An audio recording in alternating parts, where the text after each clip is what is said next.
So I got thrown out of the Lazy Lizard in Ocean City. How and why is a story for later in the show. But one of the things that happened while I was getting thrown out was the person who was throwing me out took the opportunity to be mean, and it just whether or not whether sometimes we have to do things we don't like to do, sometimes we have to do things we would rather not have to do, but we don't ever have to be mean about it.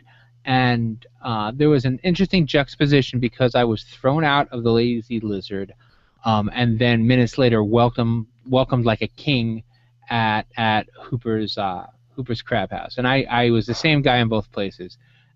Usually I'm aggressive, oftentimes I'm obnoxious, many times it's my fault.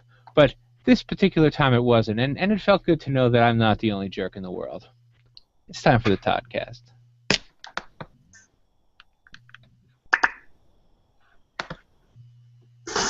You are listening to the Happy Hour Toddcast presented by GoodCleanFunLife.com.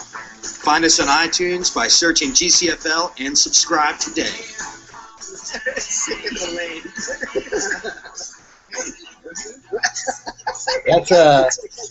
That sounds like a good one, Tony. I'm glad to hear that you were welcomed like a king at another establishment near Ocean City. Yes, they love me very much there apparently, and it's nice to be loved.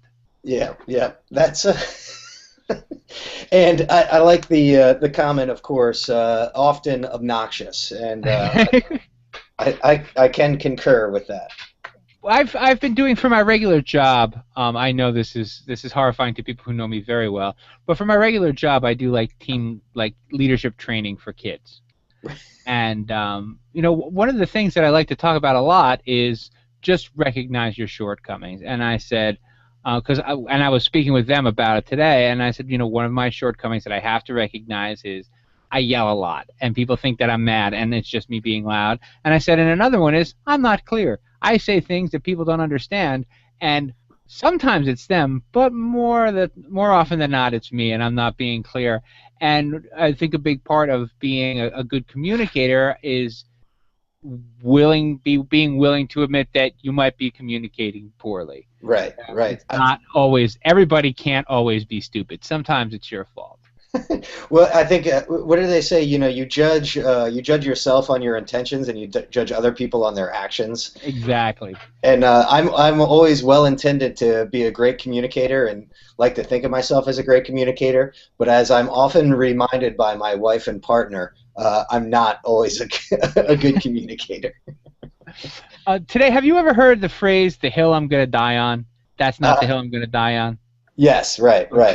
So I used that by accident in front of kids who didn't get it, and they asked me to explain it, and it got worse. And it was just me using more and more abstract terms to kids who needed more and more concrete examples. And so, I don't know at what point you learn not to give this as an answer, but we were in a group there, and I'm like, all right, let's just take something that's important. So just name something that's important, and then we can talk about whether or not it's something that we would die for or not. And somebody in the room said Jesus, and I said, okay, good. Well, class dismissed. And that sums up today's lesson. This is gonna go really poorly now. And because then, of course, the follow-up question was, do you go to church? And I'm like, I don't, but we don't have to talk about that right now. Oh, man. And then they all began worrying for my soul, and the day was as good as over. Well, the good news is you have some kids praying for you out there. Yeah, it's always good to have someone praying for you.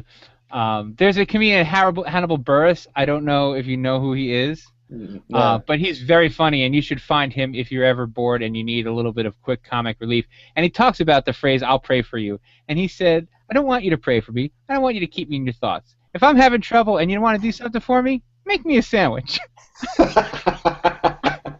I can have a sandwich. If you when you say I'll keep you in your thoughts, what you're really saying is I'm not going to do anything that requires me to do anything. I'm not actually going to do anything. So yeah, make me a sandwich. That's his comeback though, not mine. Yeah. So you had a busy week already, and you got another busier one coming up. We were off for half a week, which was technical, and I'm sorry, just very quickly, but one more story for me, and then we'll get to your stories. It's my fault that we didn't record last time because I I got a phone call. I had to go take some photos for the big book. Did I mention that I'm writing a book and it's coming out soon? And I was so excited. I jumped in the car and ran out, and we were around Cambridge taking photos, and we were just on our way to St. Michael's, and then I got a text message from Todd saying, "Are we on?" And I'm like, "Oh, I guess no. I guess we're not on because I'm on Route 50 over the Choptank River." Not at the Russo satellite station, which you often broadcast from. Mere. We had 180 pieces of drywall delivered yesterday. Oh yeah, so the renovation is going well. Yes, in another 2 weeks I'll be back downstairs in my normal office. Well, there you go. Well, hopefully we're going to have our yard cleaned up from after the huge debacle with the boxwoods. So that's almost behind us. So that's very good. So tell me about your week. What'd you get up to this week? This week has been crazy. As you said, we had a little bit of a hiccup, and by hiccup, you forgot about literally. Tuesday. That's the first time that's ever happened. Well, and then late, but I've never been surprised that you thought it was time to podcast. That was the first time I was ever like, "Oh my God, that's right! It is podcasting time now." Well, what's great is, so we obviously very flexible, especially doing the hangout thing. We decided to reschedule for Thursday morning, not realizing that Wednesday night was the Bacardi party at Secrets, so Grey Goose and that sort of thing. So I'm I'll give you that I showed up on Thursday morning, but I was not there. and it was great. We didn't go live, so the people didn't get to see it, but you were just like pushing at your computer like, why won't it work? I can't make it work anymore. You were just, you weren't your usual sharp it could have been self. Yeah, it could have been something that I probably could have resolved relatively easily. Well, and did, eventually, of course. But the mental capacity was just not present. But prior to that, that was a good time. We saw the '80s band Rubik's Cube, and they're talk about like entertainment. They have a whole video routine. They have tons of costume changes, and on top of that, they're a really really tight band. So that was a lot of fun, and the Grey Goose definitely helped as well. So, but before that, we've had a great run of original live music from some national acts. We were up last Thursday, at the Starboard. Every year they do a thing where they bring G-Love down, and we mentioned that they were going to be playing, or he was going to be playing, and I come to find out it's somebody's cousin with him, and they set this up, and he's been doing it for a handful of years. It was a really great experience to be able to watch him, and watch him in a real intimate setting like the Starboard. It's a tiny place, no cover, unticketed event, so it's just standing room only. You got to get there early. We had seen him once before at Secrets, and big stage, separated from the crowd, and although musically he was very good, the whole experience was not quite the same, not as good, not as fun, as not as clean as last Thursday. And I don't know if you can see it. We've got a little showcase video that we put up. It's actually on the YouTube, on the Starbird's YouTube channel. And we'll have a couple songs that we'll be able to filter out here and there. So that was really cool.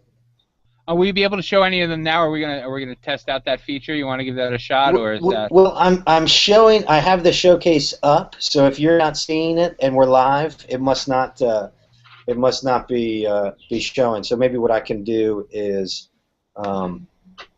If you have this, and you have the showcase app on Google Plus. Yes. Okay. Well, maybe what I can do, you want to just do a little screen share. Let me do a little screen share. Yeah, pull it up. I'd love to see a little bit of it anyway. Here. There it comes. There it is. So.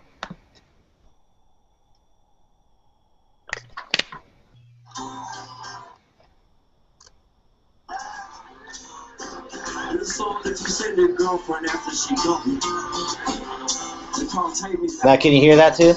I can.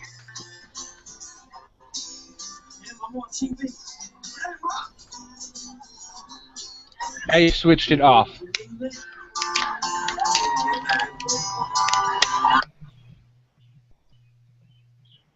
That's very cool. I didn't know that that's what he looked like. I expected that he would look either streetier or something. Huh? All right. Yeah. So that's that was a great show that they had there. We were actually able to get back and did I exit out of the screen share? Yes. Okay. Yes, you have. Yes. We were able to get back up there a couple days later for another artist named Mark Broussard. My editorial commentary corrected me. And you know, it was one of those experiences. This was up at the Bottle and Cork. We got late in the afternoon. You know, hey, we got an extra ticket and meet and greet for this guy who's a national recording artist. You know, I wouldn't have known him before, but we met up with some friends who knew him and really enjoyed him. And again, it was another great show that we were able to check out on a Monday night. That was my question, because I can't ever tell if it's somebody that I should know or shouldn't know. I mean, I don't know anyone, but the question always is, all right, am I cool for not knowing him? Am I not cool for not knowing him? It just, I don't know where I fall there. So that's at least, if you haven't heard from him, then he must be really esoteric. Well, no, I think just the opposite. I think I actually was surprised that you hadn't heard of him, because I feel like he may have been that, you know, sort of, he might have fallen into that Leon Helms kind of, you know, kind of genre, at least. I mean, he's a younger guy. His dad was some Louisiana blues player, you know. So it was, but you know, and the thing is you go up there and you see a good show, and you you know, expand your horizons a little bit. And we also got to meet the guy, which was. You know, we were just kind of like, you know, all right, that's cool. You know, yeah, no big deal if we do or we don't. But it worked out well, because all the radio station guys, handful of the radio station guys, were up there and able to get some pictures with them, and those pictures actually ended up on the website as well. So it was a good time. Lots of good music. But I'm most interested in the drama. And as it unfolded at the Lazy Lizard with you want to hear my story? All right. With you. Okay, so just briefly, I don't know if I've mentioned it enough yet, so let me mention really quickly that I am writing a book. I'm very excited about it. It's embarrassing how excited I am about this. It's a little book. I mean, I might sell 6,000. Like, if 6,000 copies would be like a huge win. Like, that would be monster. So it's a very small book that not many people are going to read. But I'm still disproportionately excited about it. And as I've mentioned to you a couple times, my photo deadline is approaching. Yes. So I needed. And we've actually talked prior to going on air. We've talked about the photo deadline. So. And so it occurred to me that, I mean, I had plans. I still do have plans to interview all of the brewers in Ocean City, but I needed photos, and it was Sunday, and like. I have a complicated relationship with Ocean City, and especially in the summertime, it's very difficult for me to go for all sorts of reasons. But anyway, it was Sunday. Sunday's a great day for, if you're like me and you're not, and Ocean City's not your favorite place in the summertime, go on a Sunday. A Sunday afternoon, it's normal. It's right. it's like a weekend in October. It's normal. There are still a lot of people there, but it's not an insane asylum. So anyway, so I go, and I'm just going to surprise every brewer in Ocean City, and I'm just going to stop in, and I'm going to say, hi, I'm here, I'm taking photos, is that cool? So I stopped at the Ocean City Brewing Company, which is a fascinating place. And the owner was busy. He was behind the bar. His daughter was there, so he was taking care of his daughter. He was tending bar. He was juggling flaming bowling pins.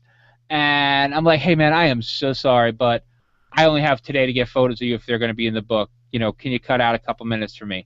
And he's like, yeah, no, sure, absolutely. Can you wait a second? I said, sure, fine. So I got photos of him. I got photos of his kids. Beautiful find. All right, and then we went down, and I've got to be honest, we didn't quite stop at Backshore Brewing, formerly Shore Billy's. We stopped there, but I couldn't. It was on the boardwalk, and I just didn't have the energy to get out of the car. Was it a repeat of when we were going to podcast from? Yeah, I started breathing heavily. So what I did was I pulled into a parking spot, and I sent my intrepid photographer wife out, who's shooting all of the new stuff for the book, to get some shots of the outside.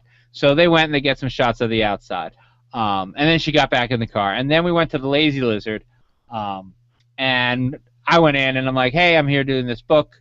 I need to get a couple photos. I can call back and talk to somebody about the brewing process later on. The waitress is like, all right, cool, let me go get a manager.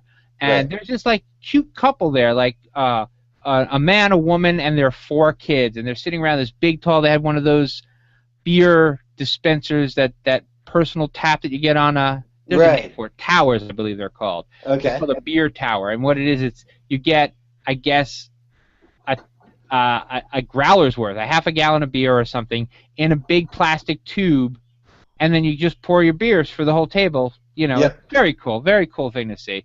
And it's just an awesome shot. And they've all got pizzas in front of them. So I'm getting their names, and out of the back, this manager comes screaming at me about how I'm being unprofessional and how, you know, and she's like, you know, you're gonna have to come back and talk to the general manager. And I look at her, I'm like, I'm not coming back. If I leave, and you guys aren't going to be in the book, and it's cool, but I'm not coming back. Right. And then that's when she launches into all sorts of tirades, like anybody could just come in here and say they're writing a book. It's nothing to get published nowadays. Blah blah. I'm like, whoa, why do you want to be mean? I'm like, why are you making an attack on the print industry? Right, exactly. So I'm on the way, and this is where it got to be partially my fault. So I'm on the way out the door, and she's beep beep beep in my ear the whole time, and she tries to slam the door behind me, and I grabbed it. And then I gave it a little shake, and she turned white. She's like, uh-oh, he's way bigger than me. This just went... But I thought I was going to, like, lighten the mood, you know? And again, as I was saying earlier, I don't always communicate as well as I think I can communicate. Right, so I thought I was going to be like, okay, now we're friends now. I'm joking. But instead, she was like, get off the property now, or I'm going to call the police. And I'm like, really? This is how this ends? This ends with you calling the police on me? Yeah. You coward. What's your name? Let me get your name, just so I... Oh, no. So, anyway... So that was my lizard, and I take, you know me, I'm confrontation is not a problem for me. Right. My wife, however, is a little less enthusiastic when it comes to having confrontation. So she was not happy about it at all. Right. And so she was very mad, and she just had a bad taste in her mouth, and you know, so we drove across the bridge to Hooper's Island, and she's like, listen, you better just do all the talking because I don't need to see that happen again. Right. And we went in there, and I said, hey, to the waitress, and she got the manager, and he comes out, and he's just the nicest guy in the world. And I don't have his name handy. I meant to. It'll be in the book. It's Patrick Henry or something like that, or Henry Patrick. Something very like, I am American guy, just a very solid all-American guy name. He's one of the partners in Finn City Brewing, which is above Hooper's Crab House. And it's funny because they said, I didn't know right where it was. Everybody said that it was above Hooper's, and I thought they meant like farther north or farther south. Or It's literally in the ceiling. Have you been there? No, I haven't. When you get a chance, it is very cool. They brew 7 barrels, which is very, very small. Right. It's about half of the one copper tank that Brian has. Right. because that's about 15 barrels. And it's literally in the rafters. There's like up. You can't get up there. There's only room for like one person up there. And the one guy goes up there and brews, and then he pumps the beer down into kegs in the basement, and then they ship them out. And it was a very cool process. And then they gave us beer. And I'll tell you what, if you ever want to figure prominently in, you definitely want to give away some beer. Right. And that was funny because I was worried. I'm like, I wanted to get a couple of extra Ocean City photos. I think it's important to have a lot of Ocean City photos in the book. And I got 3 or 4 good ones at Ocean City Brewing Company, but I didn't get really anything good at Backshore, and I didn't get anything at all at Lazy Lizard. I'm like, oh gee, I wonder where I can get all the extra photos from now. Maybe I'll take lots of photos of these beers that he gave me. So that's what we did. And then we handed up. But the point of the story isn't that I got thrown out. The point of the story is why you would be mean. I mean, that's something. I mean, I can be aggressive, but I don't want to hurt your feelings. I just want to make you quiet. You know what I mean? And to accuse that nothing gets published anymore just doesn't make an ounce of sense. I mean, it's like she basically was calling you out for having a bad backstory. Exactly. You're just trying to you're a corporate espionage. This is spy. This Jason Bourne type stuff, and you just have a bad backstory. And I'm like Chevy Chase and Fletch more than Jason Bourne. But no, I'm sorry. But what she was getting at was that I was doing a self-published thing, and anybody can just print anything they want on the internet. Right. And I know how you feel about credibility that way, and so it was very important to me to have a publisher who's actually paying to publish my book instead of having. Yeah. And that definitely that definitely carries weight. Did I tell you that when we were we have been recognized for what we do. We've been at it for such a while, such a long time now, 5 years, whatever, not that long. But when we were up doing the running of the bulls, we're filming and we're coming off the beach. So here's Natalie and I. And let's be honest, usually when you see a press photographer, it's a guy who is out of place wherever that place is, Oh, I'm the guy. I've been the guy. They know you. Yeah. They're like, oh, you're not cool enough to be here. You would only be here if someone was making you be here, clearly. Right. And there's and they have a pad in their back pocket, and they have 2 cameras, and all of that. So it was great when we were walking off the beach at the Running of the Bulls. Here's Natalie and I. We're strapped with cameras, and a GoPro, and for whatever, and then I started interviewing this couple who were walking down the beach. Turns out they were formerly from Chicago, and she goes, "Oh, you guys are the professional bloggers, aren't you?" So nice. It was you talk about credibility, and just to be recognized by a complete stranger as professional blogger, it wasn't. I mean, a lot of times we get, "Oh, what paper are you from?" or that sort of thing, but yeah, I thought that was very. That was a good compliment, I suppose. So maybe it takes somebody from Chicago to understand what a newspaper person looks like versus what a. Well, and you were. I guess the newspaper people in Chicago were just beaten down. I always think of. I always think of Depression era guys with cigars and hats and bloodshot eyes. Yes. I wanted to ask though, because I didn't get out to the bathtub races this year. Did you guys go? What was that like? Yeah, no, we had in between live music events, we had the bathtub races. It was a little bit, hurried at the end, thrown together, but turned out to be another great event. It was. A number of entries. Actually, you probably would have loved this. I don't know how you feel about the Phillips family, but they actually entered 3 different bathtubs. They had who is it? Jeff and Janet Phillips, who's like an older couple. He's in a wheelchair, and they basically just strapped a bucket to the guy in the wheelchair, and she pushed him. And it was, it was adorable. That's wonderful. Yeah. And then they had who's it? Shirley Phillips, who is 92 years old, They put her on a bike, and then they had like a young, probably granddaughter who was sitting in a basket or a bathtub in the back, kind of help pushing the wheels along. And they had her go down and back, and it was 92 years young, riding up and down Main Street. I think they took the award for best in show, and most spirited. But it was a great event. Again, no incidents, no. There's a crash zone now. You were saying they were. There's a crash zone. There's a cop all the way down at the end. Actually, there was a funny instance where somebody almost like lost control, and we were kind of poking fun of it, and then like as soon as that happened, we're making fun of it, and a tire blows, and it sounds like a gunshot.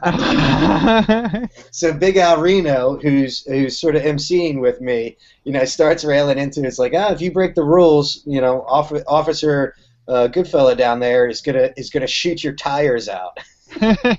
We take safety at the bathtub races very seriously here, and will not jeopardize anybody. But it was great. We did have a photo finish. Thankfully, our friend Mark Huey and Natalie were both taking pictures down at the finish line. It was exciting all around, and I think the double elimination is maybe a little tough. It goes for about 2 hours with the double elimination, and people have to run a lot.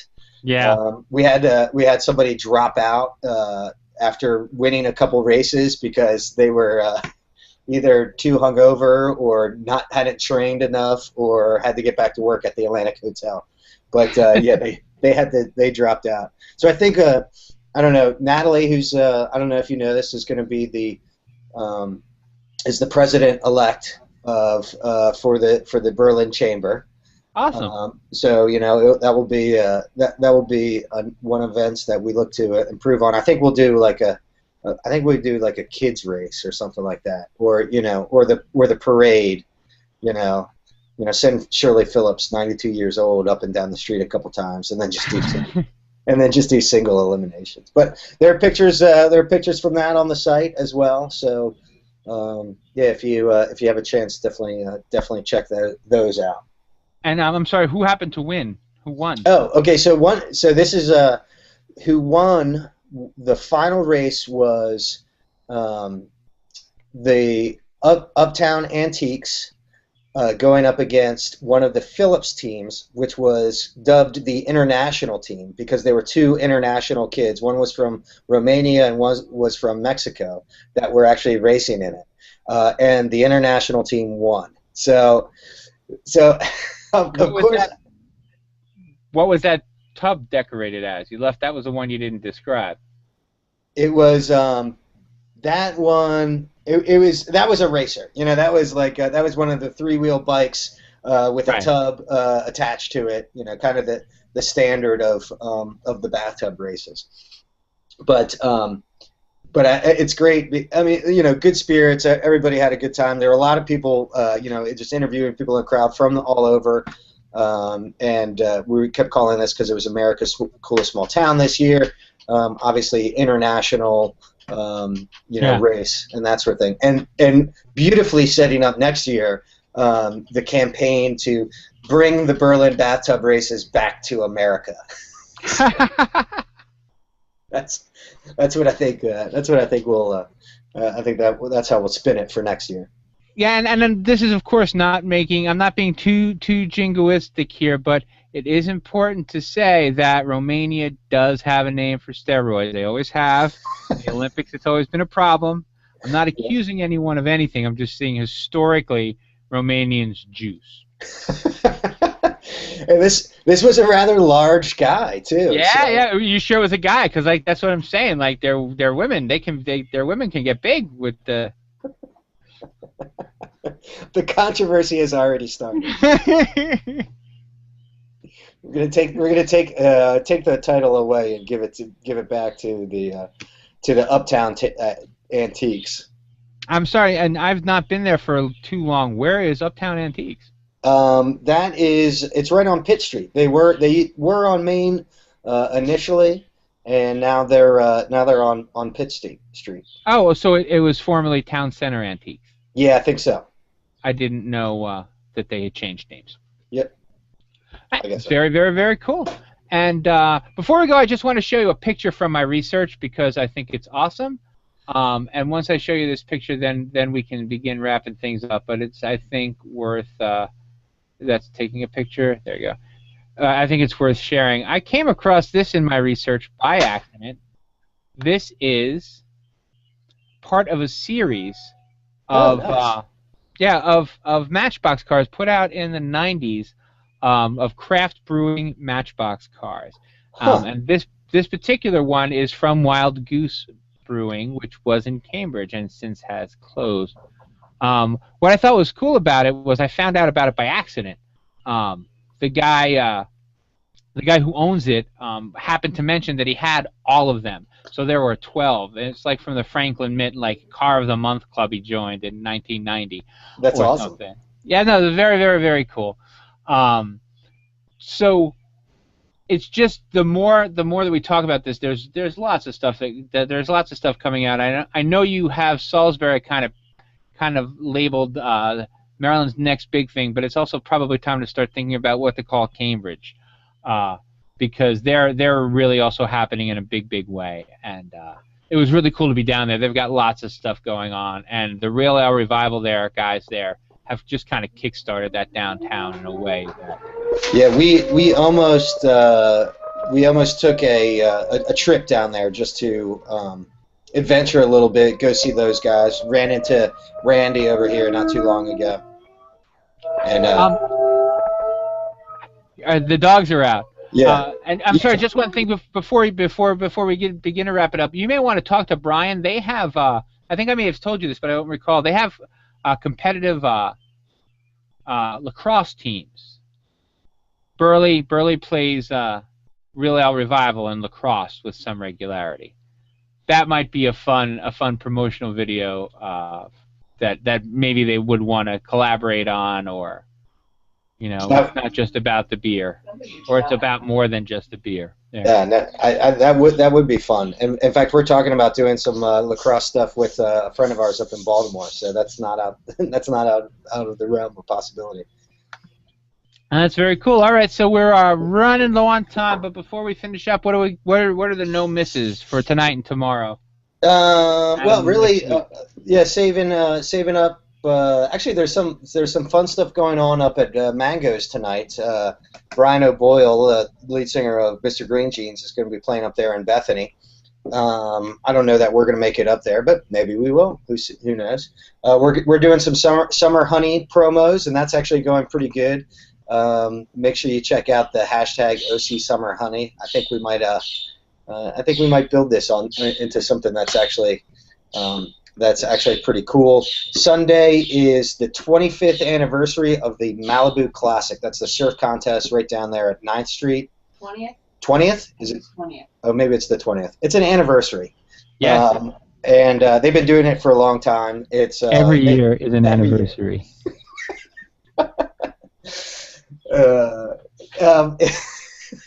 It's an important anniversary. It's a milestone. It's a milestone.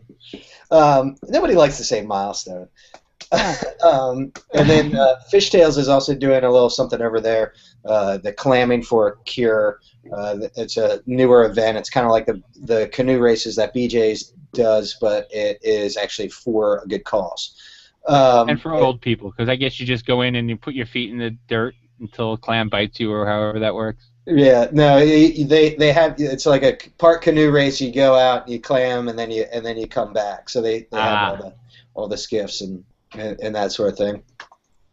And then of course, it would be remiss not to mention that next Tuesday the Mackey's theme party is going to be the always talked about, sometimes controversial, but always curious ABC party. So that will be Tuesday. And that stands for anything but clothes. But I guess that if you don't know that, you probably don't want to be at the party anyway. Right. That's a good point. That is a good point. All right, very good. Well, I got nothing else. No, I got nothing. All right. Well, may Todd give you the sense to live in a small town. We'll see you next week at Happy Hour. For more, go to goodcleanfunlife.com for podcasts, event calendars, articles, and more. Call or text us at 703-828-GCFL.